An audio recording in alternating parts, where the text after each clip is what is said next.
Graça e paz, meus irmãos. Vamos iniciar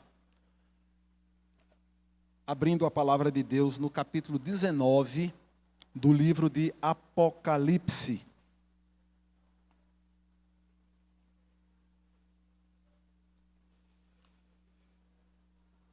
Nós estamos hoje na lição de número 10, cujo título é O Julgamento Final dos Inimigos da Igreja. A lição contempla o capítulo 19, do versículo 11 ao 21. No entanto, nós vamos ler todo o capítulo 19. O júbilo no céu. Depois destas coisas, ouvi no céu como grande voz de numerosa multidão, dizendo: Aleluia! A salvação e a glória e o poder são do nosso Deus. Porquanto verdadeiros e justos são os seus juízos, pois julgou a grande meretriz, que corrompia a terra com a sua prostituição, e das mãos dela vingou o sangue dos seus servos. Segunda vez disseram: Aleluia! E a sua fumaça sobe pelos séculos dos séculos. Os 24 anciãos e os 4 seres viventes prostraram-se e adoraram a Deus, que se acha sentado no trono, dizendo: Amém, aleluia. Saiu uma voz do trono exclamando: Dai louvores ao nosso Deus, todos os seus servos, os que o temeis, os pequenos e os grandes. Então ouvi como voz de numerosa multidão, como de muitas águas e como de fortes trovões, dizendo: Aleluia! Pois reina o Senhor, nosso Deus, o Todo-Poderoso. Alegremo-nos, exultemos e demos-lhe a glória, porque são chegadas as bodas do Cordeiro, cuja esposa a si mesma se ataviou, pois lhe foi dado vestir-se de linho finíssimo, resplandecente e puro. Porque o linho finíssimo são os atos de justiça dos santos. Então me falou o anjo: Escreve: Bem-aventurados aqueles que são chamados à ceia das bodas do Cordeiro. E acrescentou: São estas as verdadeiras palavras de Deus. Prostrei-me ante os seus pés para adorá-lo. Ele, porém, me disse: Vê, não faças isso. Sou conservo teu e dos teus irmãos que mantêm o testemunho de Jesus. Adora a Deus, pois o testemunho de Jesus é o espírito da profecia. Vi o céu aberto, e eis um cavalo branco. O seu cavaleiro se chama Fiel e Verdadeiro, e julga e peleja com justiça. Os seus olhos são chama de fogo. Na sua cabeça há muitos diademas. Tem um nome escrito que ninguém conhece, senão ele mesmo. Está vestido com um manto tinto de sangue, e o seu nome se chama o Verbo de Deus. E seguiam-no os exércitos que há no céu, montando cavalos brancos com vestiduras de linho finíssimo, branco e puro. Sai da sua boca uma espada afiada, para com ela ferir as nações. E ele mesmo as regerá com cetro de ferro, e pessoalmente pisa o lagar do vinho do furor da ira do Deus Todo-Poderoso. Tem no seu manto e na sua coxa um nome inscrito: Rei dos Reis e Senhor dos Senhores. Então vi um anjo posto em pé no sol, e clamou com grande voz, falando a todas as aves que voam pelo meio do céu: Vinde, reuni-vos para a grande ceia de Deus, para que comais carnes de reis, carnes de comandantes, carnes de poderosos, carnes de cavalos e seus cavaleiros, carnes de todos, quer livres, quer escravos, tanto pequenos como grandes. E vi a besta e os reis da terra com os seus exércitos congregados, para pelejarem contra aquele que está montado no cavalo, e contra o seu exército. Mas a besta foi aprisionada, e com ela o falso profeta que, com os sinais feitos diante dela, seduziu aqueles que receberam a marca da besta e eram os adoradores da sua imagem. Os dois foram lançados vivos dentro do lago de fogo que arde com enxofre.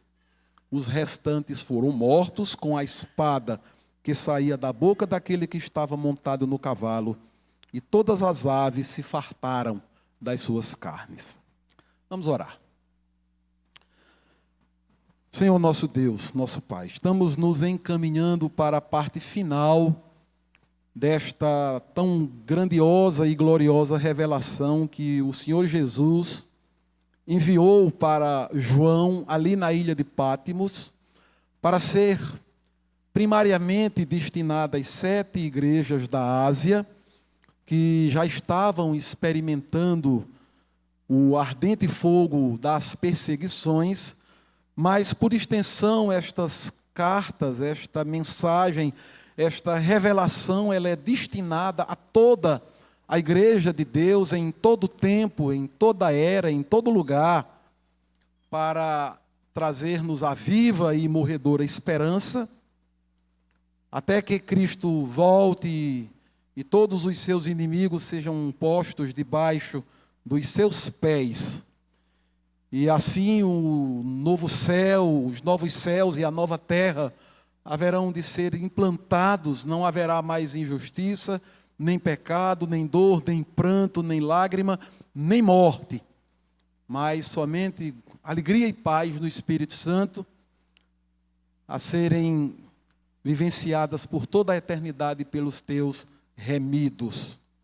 Dá-nos nesta manhã, Senhor, entendimento para compreendermos esta porção deste tão magnífico livro e que a aprendizagem dele emanada glorifique o teu nome e traga edificação para a igreja aqui reunida e que já recebeu de uma vez por todas uma santíssima fé, pela qual devemos diligentemente batalhar, conforme tu nos instruis na tua palavra.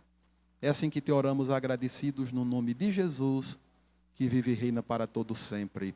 Amém. Meus irmãos, vamos começar fazendo um exercício de memória. A mensagem de hoje pela manhã enfatizou muito a importância de nós utilizarmos a nossa memória, esta grande faculdade da alma,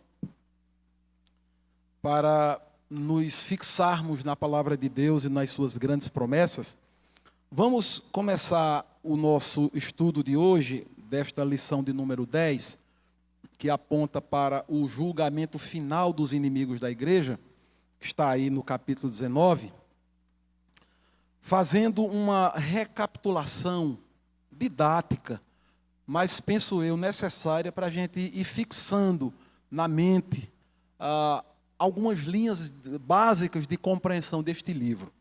Apocalipse é um livro que tem suscitado ao longo da história da igreja várias interpretações. Nós abraçamos a interpretação de que nós estamos diante de uma mesma história que está sendo contada nestes 22 capítulos que compõem o livro.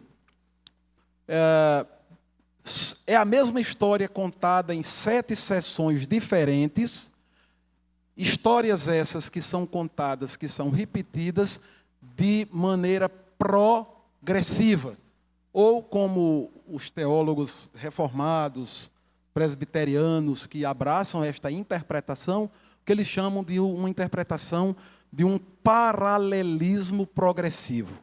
Significa dizer que fatos, acontecimentos que nós encontramos, por exemplo, naquela sessão que vai do capítulo 8 ao capítulo 11 das trombetas, de alguma forma repetem-se nos capítulos 15 e 16, que tratam do derramamento das taças, com a irreversível ira de Deus contra os homens.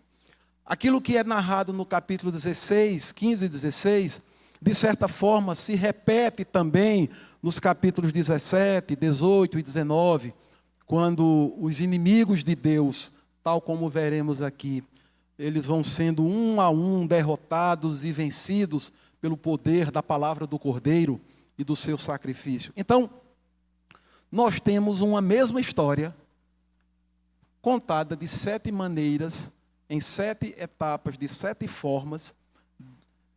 E essas 7 formas de se contar a mesma história, elas se interpenetram, elas se interrelacionam.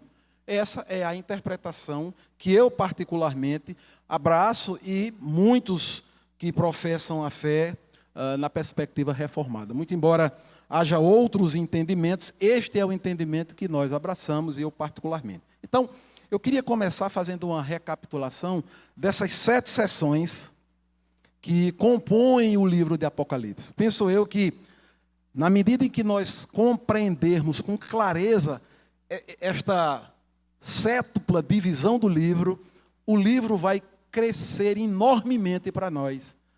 E o seu entendimento, ainda que nele ainda haja elementos difíceis, evidentemente, mas eu penso que esta maneira de enfrentar o livro de Apocalipse vai trazer muita clareza para nós. Então, a primeira parte deste livro vai do primeiro capítulo ao capítulo 3. E nesta primeira parte, o que é que nós temos?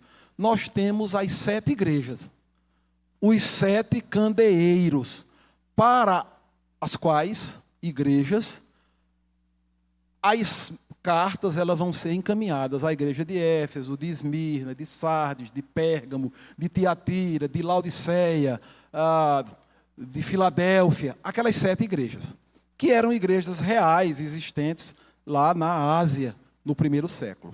Então, João está lá em Pátimos e é sobrenaturalmente visitado pelo Senhor, que lhe dá uma revelação. Um ponto importante a considerar aqui é que, embora o livro de Apocalipse seja muitas vezes temido e pouco lido, e sobre o qual pouco se tem pregado nas igrejas de um modo geral, mas não devemos nos esquecer que ele é uma revelação. E a revelação é para tirar o véu, é para remover aquilo que de alguma forma estaria embaçado e produzindo algum tipo de dificuldade. Então, o livro de Apocalipse não foi dado para obscurecer, para dificultar a nossa compreensão. Pelo contrário, ele foi dado como uma revelação do Senhor Jesus Cristo, acerca das coisas que estavam acontecendo e daquelas que haveriam ainda de acontecer. Então, esse é um ponto importante. É interessante dizer isso porque até mesmo João Calvino, seguramente o mais abalizado hermeneuta, exegeta da Reforma, escreveu comentários maravilhosos sobre quase toda a Escritura. Você encontra comentários de Calvino sobre muitos e muitos e muitos livros da Bíblia e comentários profundos. Você pega o comentário de Calvino de Romanos, é um comentário exegético profundo, em que ele mergulha com muita proficiência na carta. Mesmo Calvino, com toda a capacitação que recebeu do Senhor e com a erudição que ele tinha, a ponto de, com menos de 30 anos, ter escrito as Institutas, o mais completo tratado da nossa fé reformada, seguramente, mesmo Calvino não escreveu sobre o Apocalipse. Interessante, né? Ele não quis escrever sobre o Apocalipse, julgava o livro dotado de muita complexidade. Mas, a despeito disso, o livro de Apocalipse é uma revelação e, portanto, foi escrito para instruir a igreja. e não para ser fonte de obscuridade, de terror. De fato, como veremos aqui, o Apocalipse é um terror para os ímpios. O Apocalipse é um terror para os adoradores da besta. O Apocalipse é um terror para aqueles que não foram lavados nem redimidos pelo sangue do Cordeiro, por aqueles cujos nomes não foram escritos no livro da vida do Cordeiro. Aí sim é um filme de terror, mas para a igreja, não. Para a igreja é fonte de esperança, de alegria, de contentamento perenes. Primeira parte, 1 a 3, as igrejas. Segunda parte, 4 a 7, abertura dos selos. Do capítulo 4 ao capítulo 7, nós temos a abertura dos selos. Aqueles 7 selos, não é isso? Selos estes que, por sua vez, apontam na sua essência para as perseguições movidas pelos adversários da igreja contra a igreja. Então, quando a gente lê os capítulos 4, 5, 6 e 7, nos damos conta das perseguições que são movidas pelo diabo, por esse sistema mundano, pelos adversários contra a igreja de Cristo. É o que a gente encontra de maneira mais específica na segunda seção do livro, nos capítulos 4 ao capítulo 7. Um ponto a ser considerado aqui, e que se repete ao longo de todo o livro, é que quando a gente começa do primeiro capítulo ao capítulo 3, a Escritura começa logo apontando para aquele que é o cabeça da igreja, quem é Cristo. E Cristo aparece ali, logo no início do livro, como sendo glorioso, como sendo aquele que foi morto, mas está vivo pelos séculos dos séculos. Quando a gente entra na seção dos selos, que apontam para a perseguição à igreja, nós também temos um momento em que é mostrada a glória daquele que está assentado no trono. Quando a gente chega na terceira seção do livro, que vai do capítulo 8 ao capítulo 11, que trata das trombetas, e essa terceira seção do livro, que vai do capítulo 8 ao capítulo 11, ela aponta para, vamos dizer assim, a resposta de Deus aos adversários e aos inimigos e aos perseguidores da igreja. Se do 4 ao 7, que é a parte dos selos, temos a perseguição movida pelos ímpios contra a igreja, do capítulo 8 ao 11, mediante o tocar das trombetas, elas começam a anunciar a resposta de Deus, o juízo de Deus contra os adversários da igreja. E esses juízos que são apontados nas 7 trombetas, num crescendo, essas trombetas elas são precedidas novamente de uma visão de Deus assentado num alto e sublime trono, sendo exaltado, sendo glorificado pela sua igreja. Numa sessão é o Deus Pai que é adorado e glorificado, na outra sessão é o Deus Filho que é adorado e que é glorificado. E a razão pela qual, entre os fatos que vão sendo narrados, essa visão da glória de Deus vai sendo mostrada e se repete, inclusive aqui no capítulo 19, novamente, capítulo 19, que é a matéria da lição de hoje, tem tudo a ver com o fato de que essa revelação do Apocalipse foi escrita para uma igreja que estava sofrendo, estava sendo perseguida, que estava sendo massacrada, cujos líderes estavam sendo mortos, sendo João, o último apóstolo, também preso, mas para mostrar à igreja que, a despeito dessas perseguições, seja movida pelo Império Romano, seja movida pelos judeus incrédulos, inspirados por Satanás, a igreja é mais do que vencedora, porque aquele que a constituiu e a comprou com seu sangue é aquele que está sentado num alto e sublime trono, governando todas as coisas. Então, Apocalipse foi escrito para infundir esperança real no coração da igreja. E esperança aqui, não como um sentimento. Eu tenho esperança de que as coisas vão melhorar. Eu estou fazendo isso com a esperança de produzir um mundo melhor. Não tem toda essa falácia aí, humanista. Vamos fazer isso e fazer aquilo para a gente ter um mundo melhor. Nada disso funciona. A nossa esperança não é um sentimento humano que, tanto como tudo que é humano, é falho. Não. A nossa esperança não é um sentimento do que pode ser que aconteça, quem sabe. Não. É uma antecipada, inabalável certeza de que tudo acontecerá de acordo com aquele que rege a história, que é aquele que não pode mentir, nem se arrepende. O que ele promete, ele faz, ele cumpre. Então, Apocalipse foi escrito com esse fim.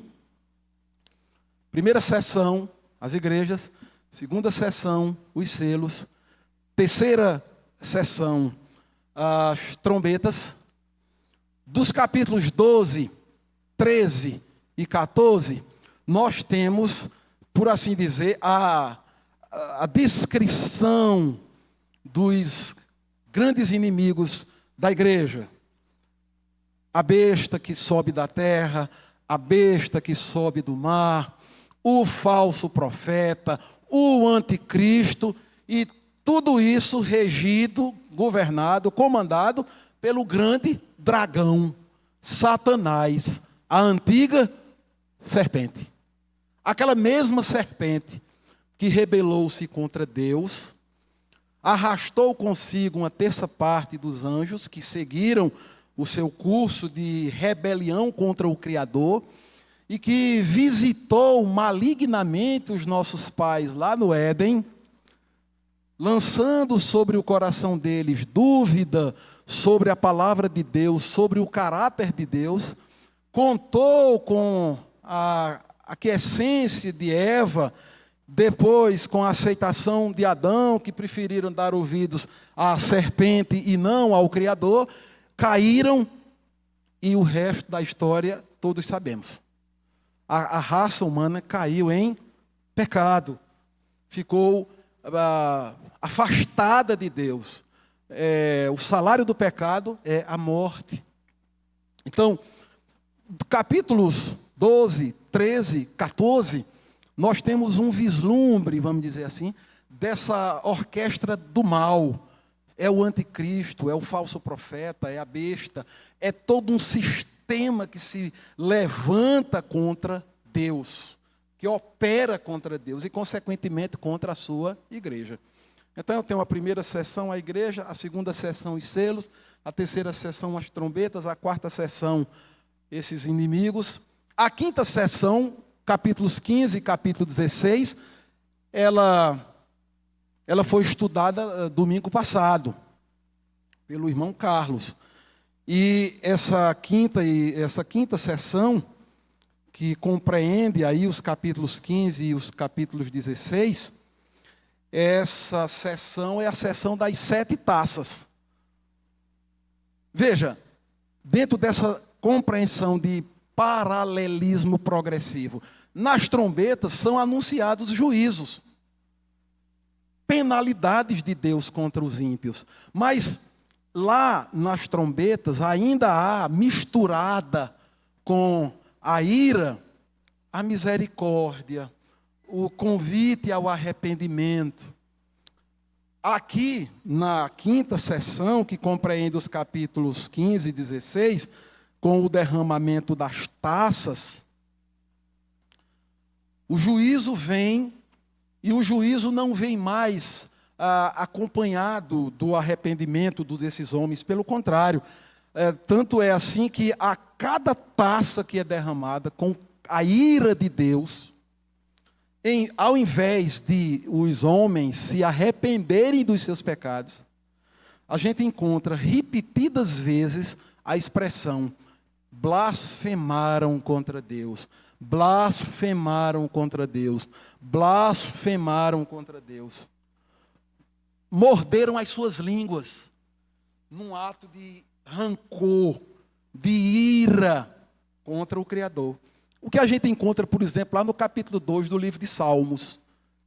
O capítulo 2 do livro de Salmos mostra como os reis da terra, mancomunados com os seus seguidores, eles enrijecem os dentes, rangem os dentes, enrijecem os punhos e os levantam contra aquele que habita os céus. E de maneira bem arrogante e insolente eles dizem assim: não queremos que tu reines sobre nós. Eles se propõem, se pudessem, a matar Deus e removê-lo do trono. Se pudessem, eles fariam isso. Removeriam Deus do trono, o matariam. Eles se levantam contra Deus, colocam os seus punhos contra aquele que reina e dizem assim: não queremos que tu reines sobre nós. Eles querem arrancar de si toda e qualquer forma de governo de Deus sobre a vida deles. E é curioso observar, irmãos, que aqui está a verdadeira essência do pecado. Às vezes a gente pensa no pecado de forma muito cosmética, muito superficial. Não, o pecado é porque você mentiu, aí as pessoas dizem: não, mais uma mentirinha. Não, o pecado foi uma lascívia assim, de vez em quando. Mas a gente esquece que na raiz do pecado está um profundo gesto de rebeldia, de insubmissão ao Rei do Universo, que nos criou para a sua glória e para o seu louvor, e consequentemente nos criou para que vivêssemos em completa dependência e obediência e submissão à sua vontade. Antes de ser adultério, mentira, homicídio, egoísmo, ou toda os seus filhos a perder de vista, o pecado é essa atitude que brota de um coração rebelde, que se levanta contra Deus e que diz, como dizem os reis da terra do Salmo 2, e como os blasfemadores de Apocalipse 15 e 16, eles blasfemam contra Deus. Agora mesmo, neste conflito terrível aí da Palestina, não é? Eu li de alguns que, ao invés de olharem para estas manifestações, para estes cataclismos, para estas sublevações no campo da política, no campo da natureza, da criação de Deus, e se darem conta de que Deus manifesta parcialmente os seus juízos contra os homens, a fim de levá-los ao arrependimento, eles fazem como os do Salmo 2, e escrevendo, dizendo: certamente Deus se envergonha de ter criado este mundo. Eu li recentemente alguém dizendo assim: olhando para este caos do mundo atual, com certeza Deus há de se envergonhar de ter criado o mundo. Como num poema de Carlos Drummond de Andrade chamado Tristeza no Céu, em que ele diz exatamente isso. Deus olha para o mundo, não sabe nem por que o fez. Os anjos olham a Deus com reprovação, reprovando-o porque ele, sem ciência das coisas, criou este mundo caótico, este mundo de completo fracasso. Isso tudo é fruto de corações rebeldes e que não se submetem a Deus. E que por causa disso são objetos da ira que Deus derrama. Então, 1-3, as igrejas. 4-7, os selos. 8-11, as trombetas. 15-16, as taças. 17-18, 19, nós vamos ter, como nós acabamos de ler aqui no capítulo 19, mas o que é que nós temos nesta sessão? A queda dos inimigos de Deus. Então, se os inimigos de Deus, o dragão, a besta, o falso profeta, o anticristo, todo esse sistema religioso fundado na mentira, fundado na sedução, fundado no engano, quando todo esse sistema maligno se mancomuna contra Deus, então, Deus que já havia manifestado parcialmente o seu juízo como fez, por exemplo, no tocar das trombetas, na expectativa de que os homens se arrependessem dos seus pecados. Não o tendo feito, Deus derrama as taças de maneira a simplesmente manifestar a sua ira, o seu juízo irreversível, irrevogável, definitivo. Então, agora, nos capítulos 17, nos capítulos 18 e no capítulo 19, nós temos, por assim dizer, nessa sexta porção do livro, a descrição pormenorizada da grande meretriz, da grande Babilônia, de todo esse sistema anti-Deus, que se revela de várias formas. Se revela nas artes, se revela na política, se revela nas cosmovisões, se revela em toda essa visão de mundo caída que está posta aí diante de nós. E agora nós vamos ver que todo esse conjunto de inimigos de Deus, eles que foram descritos anteriormente com as suas características, com o seu poder, com a sua maneira peculiar de operar, agora eles vão ser, e aí no capítulo 19, nós encontramos a derrocada, nós encontramos a derrota desses inimigos. E dos capítulos 20, 21 e 22, nós temos a sétima e última seção do livro, que aponta para a consumação de todas as coisas. Consumação essa que se fecha, se conclui com a volta de Cristo, com a implantação de novos céus e nova terra, onde a igreja, a Nova Jerusalém, habitará neste mundo agora renovado, transformado, completamente transformado pelo poder de Deus, numa circunstância em que não mais haverá pecado, nem dor, nem tristeza, nem lágrimas, nem luto, nem morte, nem pecado, mas o Senhor será tudo em todos e nós estaremos para sempre com Ele na eternidade. É assim que se fecha o livro de Apocalipse. Então, feita essa introdução muito longa, eu vou agora, eu pontuei aqui 10 tópicos para a gente centrar no capítulo 19. Mas eu queria, antes de fazê-lo, enfatizar um ponto que eu disse anteriormente, que é exatamente o seguinte: você, voltando ao livro de Apocalipse e lendo todo o livro, os 22 capítulos, você vai constatar que em cada uma dessas sessões, em meio aos juízos que são derramados, em meio às visões que João vai recebendo, você vai tendo a visão central do livro, que está focada naquele que reina, naquele que é Senhor, naquele que governa, naquele que reina sobre todas as coisas. E é por causa disso que, repetindo e dizendo de novo, o livro, então, ele pode e traz, de fato, uma viva esperança para nós. Então, o primeiro ponto que eu anotei aqui foi o seguinte: o capítulo 19 do livro de Apocalipse aponta para a gloriosa realidade de que, na consumação de todas as coisas, a vitória final de Deus sobre todos os seus inimigos será completa, bem como proclamada cosmicamente. Os teólogos costumam dizer, quando eles se referem a questões de escatologia, e só um parênteses aqui, mais um: guardemo-nos, meus irmãos, de pensar em escatologia de maneira, como é que eu diria, um tanto infantil.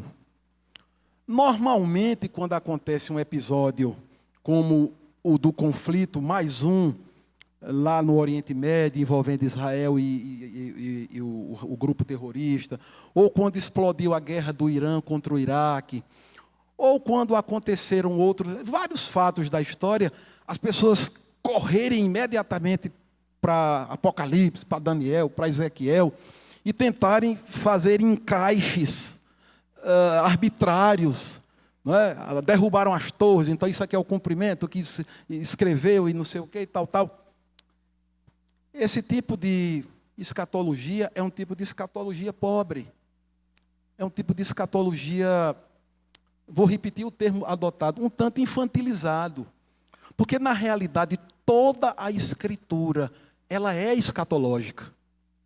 No sentido de que ela está o tempo todo e todo o tempo apontando para o futuro, para aquilo que haverá de acontecer. Se não vejamos, quando os nossos primeiros pais caíram, pecaram e ficaram desnudos, destituídos da glória e da graça de Deus ali no Éden, Deus os visita redentivamente, os sentencia, dá-lhes aquilo que lhes cabia, sentencia o homem, sentencia a mulher, sentencia a serpente, sentencia a própria terra, que passa a ser agora alvo de cardos e abrolhos e de sofrimentos de toda espécie de maldição, e lhes faz uma promessa redentiva, segundo a qual o descendente da mulher, ao nascer, esmagaria a cabeça da serpente, sendo, por sua vez, ferido no calcanhar. Ele estava escatologicamente apontando para a plenitude dos tempos, quando esta promessa redentiva aconteceria. Então, quando a gente fica tentando fazer encaixes daquela profecia com aquele episódio histórico, para a gente então dizer, vai ser assim, vai ser, a gente não compreende aquela palavra de que concernente a este dia, concernente a esta hora, são prerrogativas indisputáveis de Deus, que não nos cabe esquadrinhar nem fazer adivinhações. Obviamente, a gente também precisa entender que, do ponto de vista escatológico, quando a gente fala na expressão últimos dias, esta expressão últimos dias no calendário de Deus, ela já se iniciou desde quando Jesus Cristo pisou nesta terra para realizar a obra da redenção, desde quando o Espírito Santo foi derramado lá no dia de Pentecostes, que esta expressão últimos dias, ela começou a ser contado. Evidentemente que se há 2000 anos essa expressão começa a ser contada, hoje, penso eu, que nós estamos mais próximos. Agora, quanto ao estabelecimento de data ou de vinculação deste ou daquele fato para encaixar uma profecia ou outra, é temerário, profundamente temerário. Então, o que nós encontramos aqui neste capítulo 19 é exatamente este apontamento de que na consumação de todas as coisas, neste enfrentamento contínuo que a Igreja de Cristo mantém contra os seus adversários, nesta temporalidade que separa a primeira da segunda vinda de Cristo, o que o capítulo 19, particularmente dentro do todo da revelação do livro de Apocalipse, nos está mostrando, é que no final de todas as coisas, a vitória de Deus sobre os seus inimigos será completa, bem como cosmicamente proclamada. E quando a gente diz assim, a vitória de Deus será completa, aí você pode ficar pensando, não é completa ainda não? Quer dizer que Deus não venceu ainda não? Quer dizer que esta vitória ela ainda é incompleta? Não. É simplesmente porque nós estamos falando dentro daquele conceito que os teólogos utilizam e o fazem muito bem, que é aquela tensão entre o já e o ainda não. Entre o já e o ainda não. Quer ver uma coisa? Nós já fomos justificados. No sentido de que não há mais condenação contra nós. Perante o tribunal de Deus, nós estamos completamente isentados de culpa por causa da obra de Cristo, da justiça de Cristo que nos foi imputada, lançada na nossa conta. Já. Isso é já. Nós estamos sendo santificados. Isto é, a mesma graça que fez algo por nós, justificando-nos, continua a fazer coisas em nós, santificando-nos. Mas algum irmão aqui já deixou de pecar? Algum irmão aqui já atingiu a perfeição espiritual e moral? Algum irmão aqui já chegou a uma condição tal que não precisa mais arrepender-se e confessar os seus pecados? Não. Por quê? Porque isto somente ocorrerá na glorificação futura, que na perspectiva de Deus está feito, mas na perspectiva humana ainda não. A nossa confissão de fé diz que na morte nossos espíritos são aperfeiçoados em santidade para estarem na presença do Senhor. Mas isso ainda não aconteceu. Na justificação a salvação me livra da culpa do pecado. Na santificação do poder do pecado e na glorificação da presença do pecado. Ainda não. É por isso que eu estou dizendo aqui, que o capítulo 19, repare como é que ele diz. Depois destas coisas, que coisas? Eu tenho que me remeter ao que foi dito nos capítulos 17 e capítulo 18. Depois que a besta, o falso profeta, esse sistema anti-Deus, ele é julgado, ele é condenado, ele é derrubado, Deus o vence. Depois destas coisas, ouvi no céu uma como grande voz de numerosa multidão dizendo: Aleluia! A salvação e a glória e o poder são do nosso Deus. Ora, sempre foram. Nunca deixaram de ser. Compreende? Agora, sempre foram. Nunca deixaram de ser. No entanto, essas vozes que estão aqui exaltando, bendizendo, glorificando a Deus, mas mais para adiante elas vão ser catalogadas como os 24 anciãos que representam a totalidade do povo de Deus. Em passagens anteriores, elas estavam clamando a Deus e dizendo: até quando, Senhor? Até quando não manifestarás teus juízos? Até quando não trarás a tua vingança? Até quando, Senhor? Aquele mesmo clamor que estava lá no coração de Abacuque: até quando, Senhor, me farás ver o mal? Então, dentro desta tensão entre o já e o ainda não, eles agora estão dizendo: aleluia! A salvação e a glória e o poder são do nosso Deus. Sempre foram.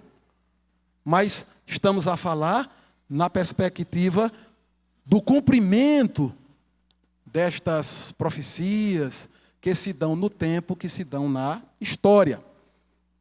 E esse prorromper de glória aponta exatamente para este ato final de consumação desta verdade de Deus na história, por Ele mesmo construída. Ponto 2. Tal vitória de Deus e, consequentemente, da sua igreja contra esses adversários arrolados nos capítulos imediatamente precedentes, ela se efetiva de duas maneiras distintas, tanto no juízo definitivo de Deus contra os seus inimigos, quanto na glorificação da sua igreja. Pois aqui há um contraste interessante. Enquanto a meretriz é julgada, a noiva, santificada por Deus e a si mesmo se santificando, ela irá participar das bodas do Cordeiro. Então você veja que a gente tem aqui mais um contraste dentre os muitos que há no livro de Apocalipse. Se não, vejamos. Versículo 2 do capítulo 19. O capítulo 19 se abre com esta visão do céu e com esta voz de grande multidão que proclama aleluia, que dá glória a Deus, que enfatiza a justeza e o caráter de veridicidade dos seus juízos, e diz assim: porquanto verdadeiros e justos são os seus juízos, pois julgou a grande meretriz, que corrompia a terra com a sua prostituição, e das mãos dela vingou o sangue dos seus servos. Segunda vez disseram, aleluia, e a sua fumaça sobe pelos séculos dos séculos. Aí você dá um pulo e você vai aí para os versículos 7 e 8, e você verifica que enquanto a grande meretriz, que prostitui os homens, e a prostituição a que se refere aqui, ela é muito menos de natureza sexual, embora descambe também para esse campo, do que do ponto de vista espiritual. Na Escritura Sagrada, nós encontramos no Antigo Testamento, sobretudo, em muitos momentos, o erro, a idolatria, o falso ensino, sendo tratados como prostituição, como uma traição do povo com quem Deus fez um pacto. É como se o povo estivesse se prostituindo com Baal, com os Baalins, com Dagon, e com toda aquela gama de falsos deuses, em cuja cultura o povo de Deus foi criado ali por mais de 4 séculos. E não é sem razão que, ao tirá-los do Egito e os guiar para a terra prometida, e lhes dar a sua lei e as orientações de como observar a lei, Deus estava o tempo todo e todo o tempo orientando o povo, dizendo: quando vocês chegarem da terra, não se curvem diante dos deuses que há nelas. Quando vocês chegarem na terra, não se contaminem com os costumes da terra. Não adorem os deuses dessas terras. Não façam casamentos mistos com as mulheres e com os homens dessas terras. Por quê?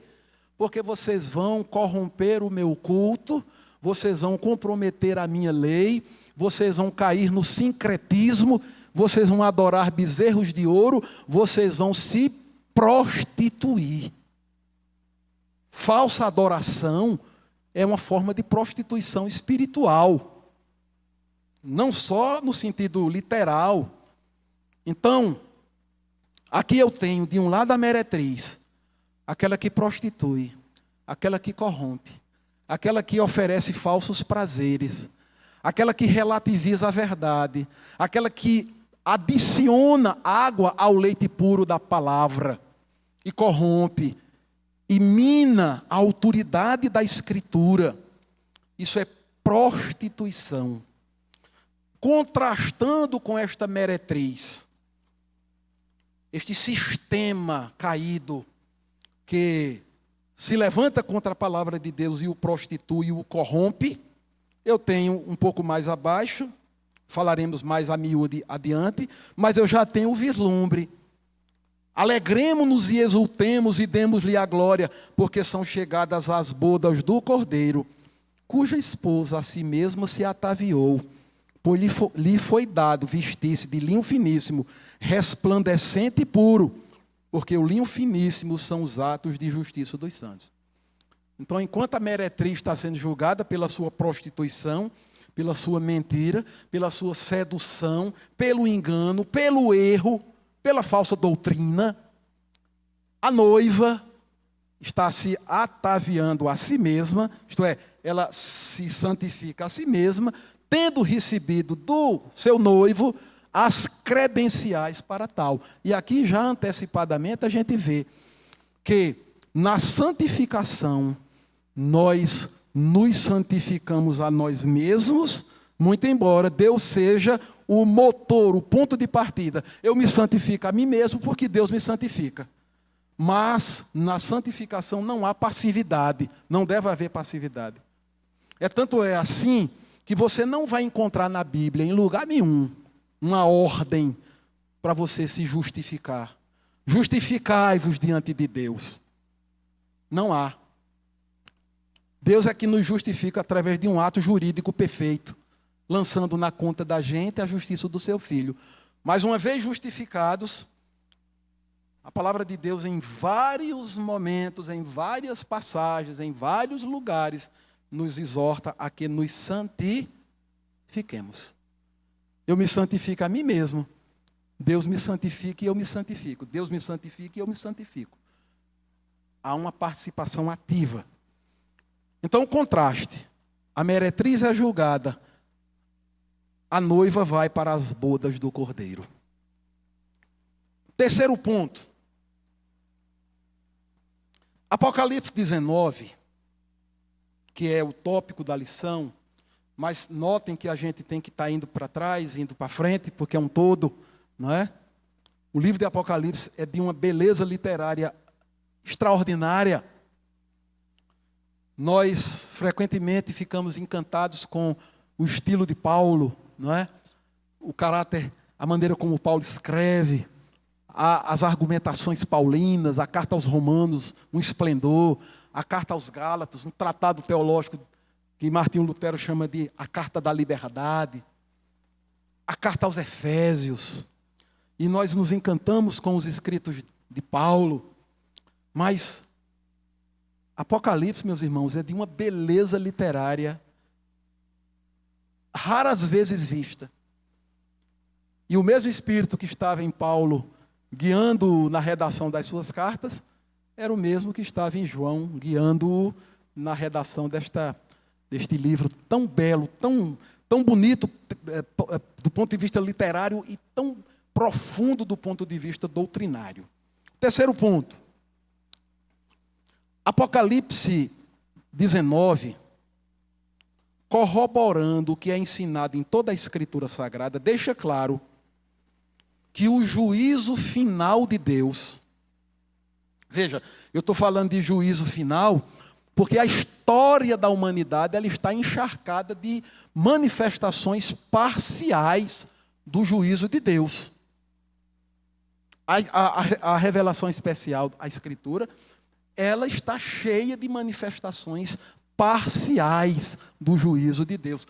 Parciais porque não se constitui no juízo definitivo, último, final.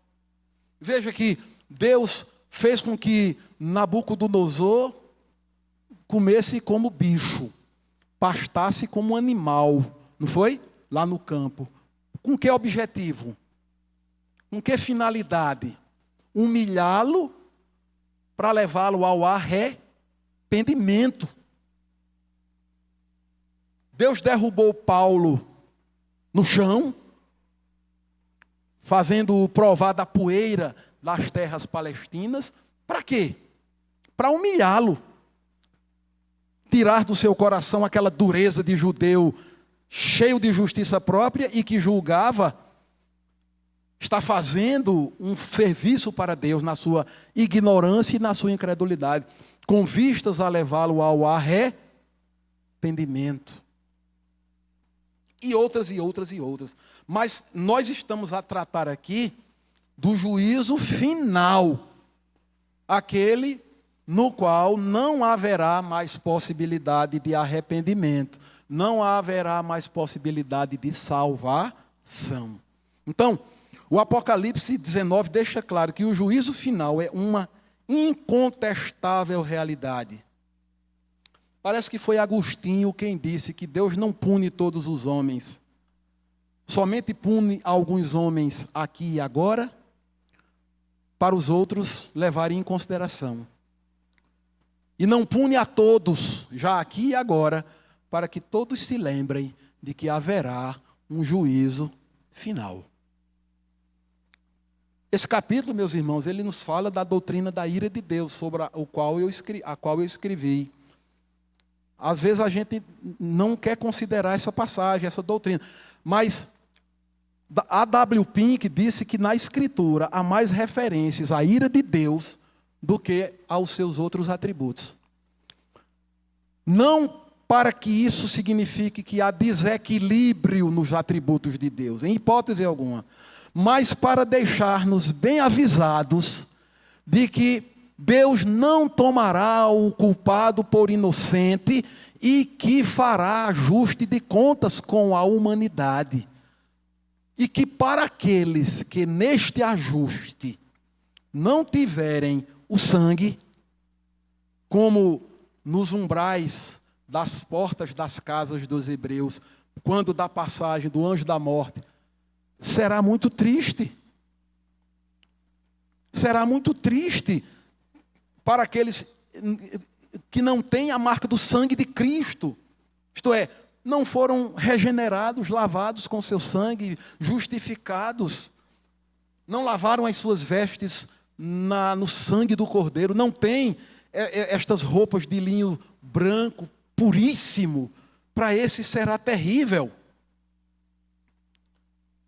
Apocalipse corroborando o que é ensinado em toda a Escritura, deixa claro que o juízo final é uma incontestável realidade. E que os que não tiverem lavado as suas vestes no sangue de Jesus Cristo experimentarão uma eterna e justa condenação em decorrência dos seus pecados, bem como da sua rebeldia contra o Evangelho de Jesus Cristo e contra o Jesus Cristo do Evangelho. Um ponto aqui que eu acho importante nós considerarmos é o que a gente encontra aí no versículo 2, logo na abertura do versículo 2. Olha aí para a sua Bíblia e note o que está escrito. Muito importante a gente ler pensando no peso das palavras. Nós acreditamos que a revelação de Deus, ela foi dada por meio de uma inspiração supervisionada pelo Espírito Santo e que essa revelação, essa revelação, essa inspiração da palavra, ela se deu de forma verbal e proposicional. Ela se deu através de palavras, pensamentos e palavras adredemente selecionadas pelo Espírito Santo, na realidade do pescador Pedro, do teólogo Paulo, do boiadeiro Amós, do estadista Moisés e assim sucessivamente. Olha o que João diz aqui. Na voz desta multidão, a salvação e a glória e o poder são do nosso Deus, porquanto verdadeiros e justos são os seus juízos. Então eu estou dizendo aqui que essa condenação final, ela é decorrente dos pecados daqueles que na sua rebeldia se insurgiram contra o Evangelho de Cristo, contra o Cristo do Evangelho, e contra a igreja que é o corpo de Cristo. Portanto, esse juízo não é arbitrário, não é injusto, não é destituído de fundamentos. Ele é um juízo que está fundado, ele é verdadeiro e ele é justo. Ele é justo e ele é verdadeiro. Quando a gente vê Romanos 1, do versículo 18 ao 32, Paulo começa aquela seção da sua carta, dizendo que a ira de Deus se manifesta dos céus contra toda impiedade e injustiça praticada pelos homens. Note, ele já deixa muito claro que essa ira, ela não é irrazoável, ela não é arbitrária, ela não é desfundamentada, ela não é injusta, pelo contrário, ela está amparada na justiça, na verdade de Deus e na impiedade e na injustiça dos homens. E um outro ponto que está muito fortemente presente na porção de Romanos é que a ideia central daquela passagem é que Deus revelou-se, Deus deu-se a conhecer, Deus manifestou os seus atributos e diante do, eu vou chamar excesso, mas não é excesso, porque em Deus não há falta nem excesso, tudo em Deus é perfeito. Mas eu vou usar excesso na minha linguagem humana. É assim, diante do excesso de revelação de Deus, os homens então pegaram esse excesso de revelação, botaram debaixo dos seus pés, pisaram bem pisado, amassaram bem amassado, para deixar bem claro que eles não queriam a verdade de Deus, eles não queriam a revelação de Deus.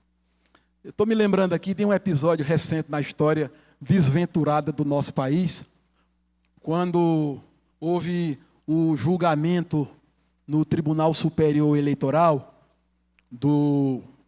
era do final do governo Dilma Temer, e havia várias ações pedindo a cassação da chapa, e o relator da matéria é um paraibano, sertanejo, se não me falha a memória, chamado Herman Benjamin. o juiz, do ministro. E ele fez um voto, aqueles votos quilométricos. E eu gosto de assistir, às vezes, quando eu posso, eu gosto de ver aquele voto quilométrico, né? Quase 3 horas de um voto. Ele mostrando por A mais B, por C mais D, H, I, J, L, M, N, que havia crimes de sobra. Mesmo assim, ele foi voto vencido. Aí, quando a palavra lhe voltou, vencido pelo voto dos seus pares, ele usou uma expressão que nunca saiu da minha cabeça. Ele disse assim: na minha longa vida de magistrado, de lides forenses, eu já vi réus serem absolvidos por falta de provas. Quem é do direito sabe que o direito lida com prazo e prova, não é? É prazo e prova. Os advogados gostam de dizer com muita ênfase que o que não está nos autos não está nem no mundo. Não está nos autos, então não existe. Não está no mundo. Esse é um ditado da ciência do direito. Aí ele disse assim: eu já vi réus serem absolvidos por absoluta falta de provas. Correto. Se não há provas, como condenar? Agora, um réu ser absolvido por excesso de provas contra ele, é a primeira vez que eu estou vendo. Não é interessante isso? Aqui a revelação é excesso. É muita revelação. E esses homens, eles disseram: não queremos.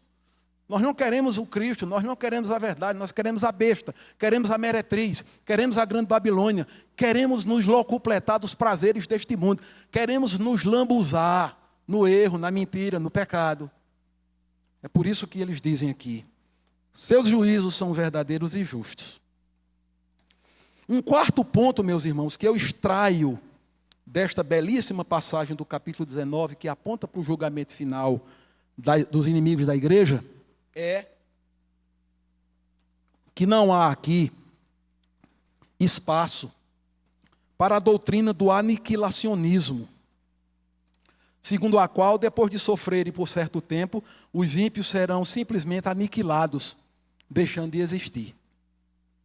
Essa é uma linha, um pensamento adotado até por alguns teólogos que durante muito tempo foram fiéis, foram ortodoxos e terminaram fazendo concessões perigosíssimas, abraçando a doutrina do aniquilacionismo. O que é o aniquilacionismo?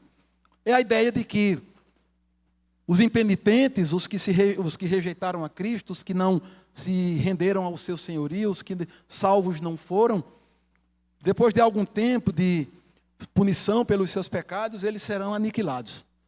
Eles deixarão de existir. Eles inexistirão. A Bíblia não abona, a Bíblia não respalda, a Bíblia não chancela, e Apocalipse 19 muito menos. Apocalipse 19 deixa claro que depois que estes verdadeiros e justos juízos, com os quais a meretriz foi julgada pela sua corrupção, pela sua prostituição, a sua fumaça sobe pelos séculos dos séculos. Essa é uma imagem que aponta para a dimensão de eternidade da condenação, como de eternidade para a salvação. Meus irmãos, eu penso que Spurgeon, um teólogo do qual eu gosto imensamente, e que desde a minha conversão caiu nas minhas mãos, ele dizia: não é possível que nós saibamos que pessoas feitas à imagem e semelhança de Deus, como nós também o fomos, fora de Cristo, estão debaixo do gravíssimo risco de perecerem eternamente. E nós não nos movermos para avisá-las, para dizer a elas que há redenção pelo sangue, que há salvação em Cristo Jesus. É muito sério. Ponto 5. Que de certa forma já foi tocado, mas eu vou repetir para fixar. Um ponto extremamente importante a ser considerado em Apocalipse 19, conforme vemos no versículo 2, é que os juízos de Deus são justos e verdadeiros, baseados no padrão de retidão moral que emana dele mesmo, que é santo, santo e santo. Portanto, isso aqui fere de morte a cultura relativista do nosso tempo, de que o certo e o errado não existem, são construções sociais. Nós estamos sendo bombardeados nas nossas universidades por esse coquetel do inferno. Não há verdade, não há certo, não há errado.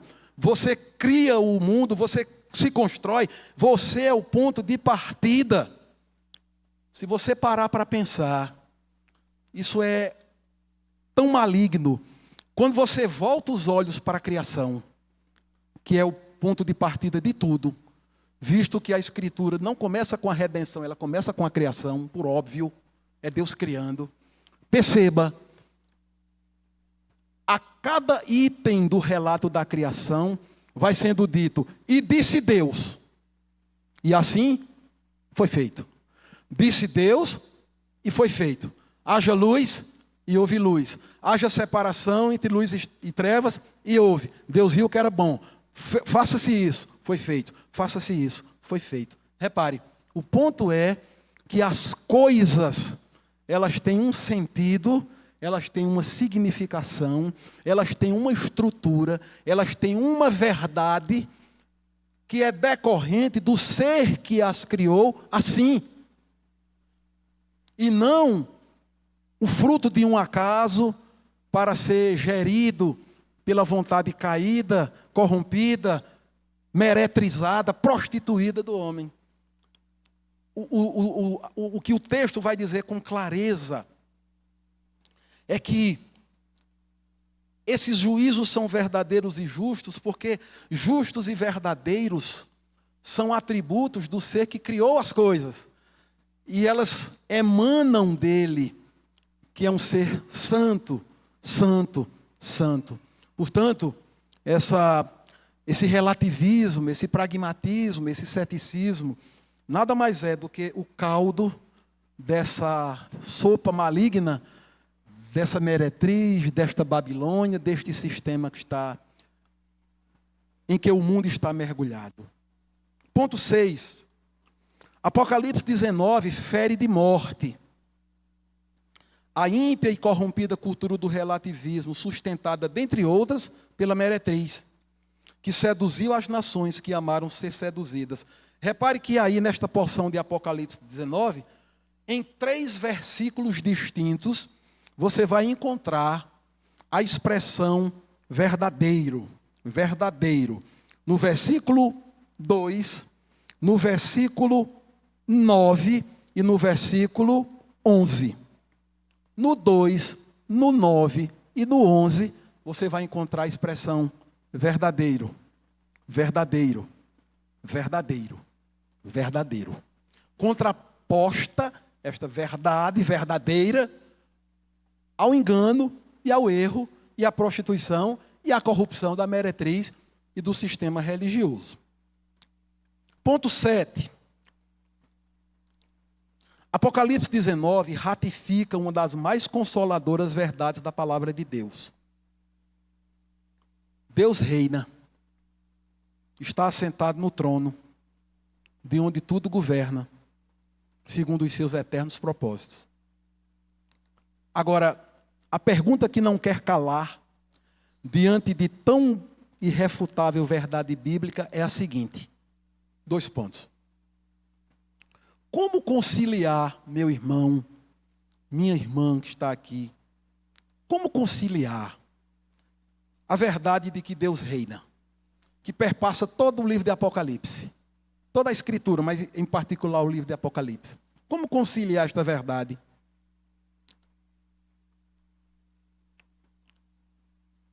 com a realidade bruta em que nós estamos inseridos, na qual o mal, a violência, a imoralidade, a injustiça, a mentira, a perversidade parecem triunfar e rir das nossas convicções.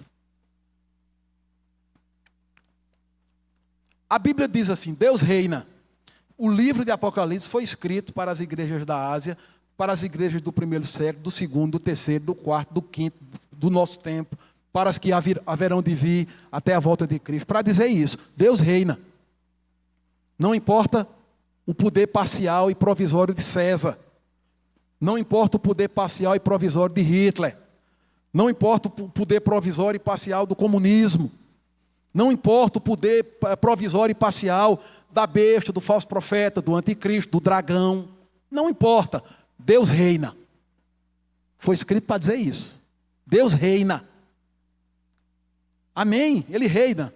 Agora o ponto é, como a gente concilia, irmãos? Deus reina, mas o mal campeia. Deus reina, a injustiça parece triunfar. Deus reina, a perversidade domina. Deus reina, a imoralidade está aí. Deus reina, a injustiça, a mentira, corrupção. Deus reina.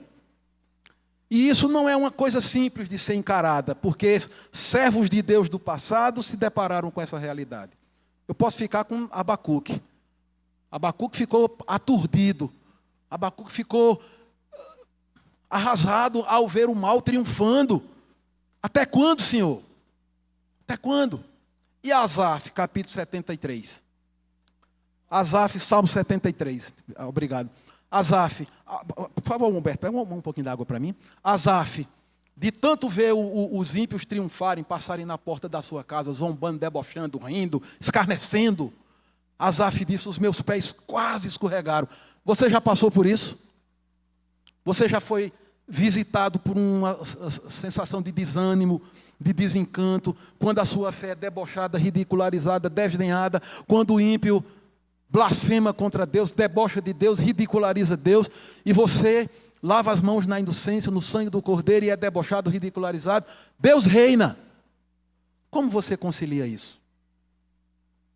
Veja, Apocalipse foi escrito num contexto em que o mal parecia prevalecer. Os Césares pareciam prevalecer, porque os apóstolos estavam sendo mortos, presos, cristãos estavam sendo destraçalhados nas arenas dos leões, seus corpos queimados iluminando o ambiente das trevas, da carnalidade triunfante. Deus reina. E em muitos lugares ainda hoje, no nosso tempo, obrigado, Humberto. Tem tinta aqui só para completar. Cristãos sendo mortos e tripudiados. Deus reina. A resposta bíblica é simples e direta. O justo viverá pela fé.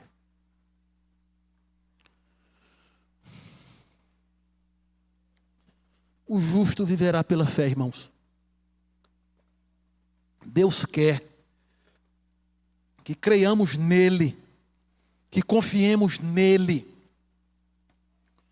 a despeito das circunstâncias, mesmo que não vejamos nada do que gostaríamos de ver já aqui e agora. Recentemente, no Instagram, há uma postagem do pastor Augusto Nicodemos, ele dizendo assim: a maioria de nós passará esta vida sem experimentar, ter grandes experiências, como servos de Deus do passado, ou mesmo do presente tiveram, não necessariamente.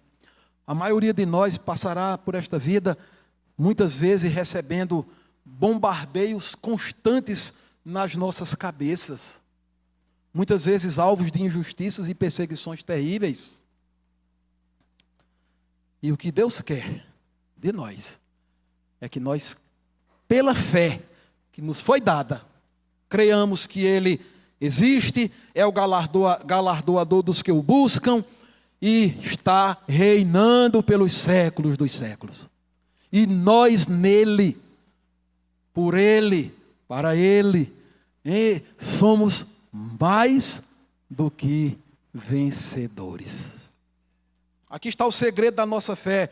Não é uma fé que precisa ver. Não preciso ver um espetáculo, um milagre, uma cura. Eu não preciso. O que eu preciso é, pela fé, continuar vendo e me alimentando da obra do meu Redentor, que morreu pelos meus pecados e ressuscitou para me justificar. Isso basta. Posso orar por cura, posso orar por provisão, posso orar por tudo, e a Bíblia me dá inspiração para fazê-lo, e com expectativa de ser ouvido, segundo os propósitos dele. Mas não é nada disso que move a minha fé, não é nada disso que deve mover a nossa fé. Mas o justo viverá pela fé. Ponto 8, para encerrar, mais 2 eu encerro rápido. Apocalipse 19 aponta para o casamento de Jesus com a igreja. Um ponto a ser considerado aqui é que a ênfase do texto recai em Jesus Cristo como o Cordeiro de Deus. Isso aponta para a sua obra expiatória, por meio da qual ele comprou a sua igreja com seu precioso sangue, dando-lhe as condições para que ela, santificada por Deus e santificando-se a si mesma, ela possa comparecer sem ruga e sem mácula a tão magnífica festa nupcial. A meretriz foi julgada, a noiva está indo para as bodas do Cordeiro. E aqui você vê, Jesus não aparece aqui, não é o príncipe dos vencedores, não é o glorioso Filho de Deus, tudo o que de fato ele é. Mas aqui, a insígnia que o destaca, que o distingue, é o Cordeiro, é as bodas do Cordeiro. E quando a gente pensa nisso, a gente pensa naquele que em humilhação, se esvaziando a si mesmo, tomando a forma de servo, de homem, sendo obediente até a morte, morte de cruz, ele comprou para nós a nossa eterna redenção. Apocalipse, ponto 9. Assim como ocorre nas páginas introdutórias deste grandioso livro, ele descreve com sublimidade a pessoa bendita de Jesus. Aquele que veio ao mundo, que viu a nossa miséria, venceu gloriosamente ao conquistar para nós uma grandiosa salvação, por meio da entrega sacrificial da sua própria vida. E por fim, ponto 10. Apocalipse 19 enfatiza o contraste que há entre a igreja, cujas vestes brancas assinalam uma marca de pureza e santidade, e os ímpios, que têm a marca da besta, corporificada por uma vida de assumido e consciente compromisso com o pecado. Essa é a real compreensão que devemos ter acerca do sentido genuíno da marca da besta. Eu sei que muita gente se pergunta, muita gente já me perguntou, a marca da besta é a revolução tecnológica, é o chip que vai botar na sua mão, é uma programação tecnológica que vai botar na sua testa, nada disso.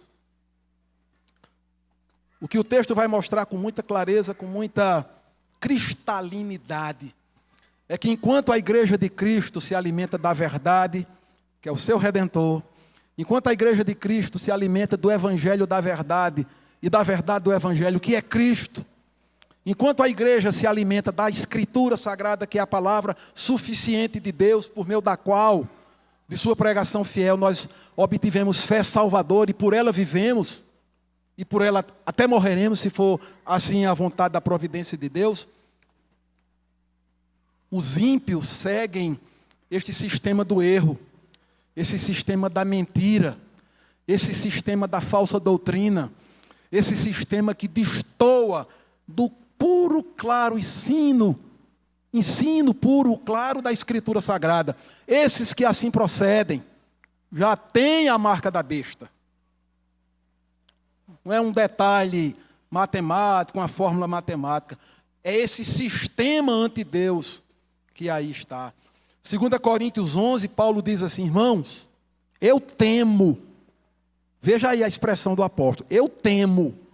Significa dizer, eu tenho medo que, assim como a serpente enganou Eva, vocês também sejam enganados e se apartem da simplicidade e da pureza devidas a Cristo.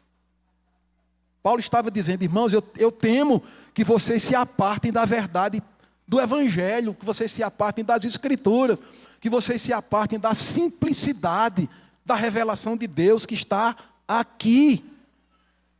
E que se deixem seduzir pela grande meretriz, e que se deixem seduzir pela grande Babilônia, e que se deixem seduzir pelos falsos profetas, e que se deixem seduzir pelo anticristo, ou pelo espírito do anticristo que já está no mundo, desde o primeiro século, como o João diz na sua carta.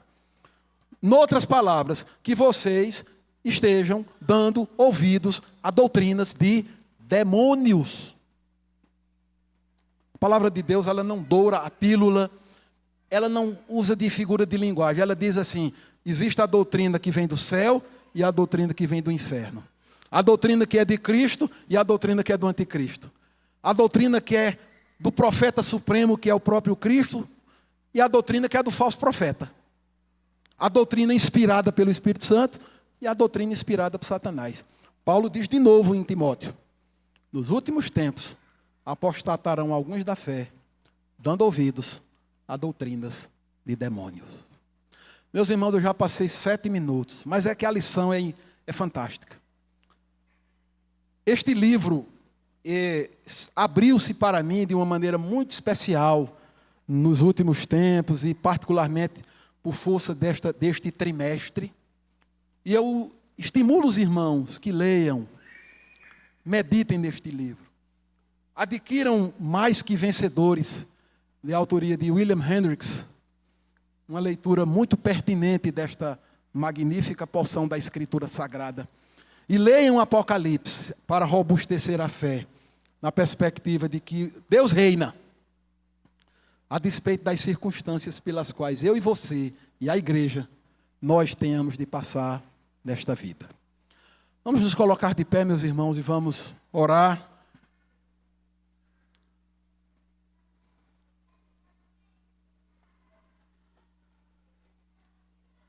Senhor nosso Deus, que a Tua palavra, Senhor, fale profundamente aos nossos corações.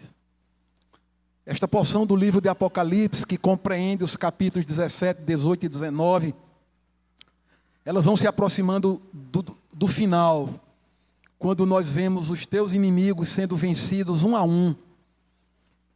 E um ponto importante a ser dito aqui, é que este Armagedon não é literal, como muitos imaginam, uma batalha num campo físico.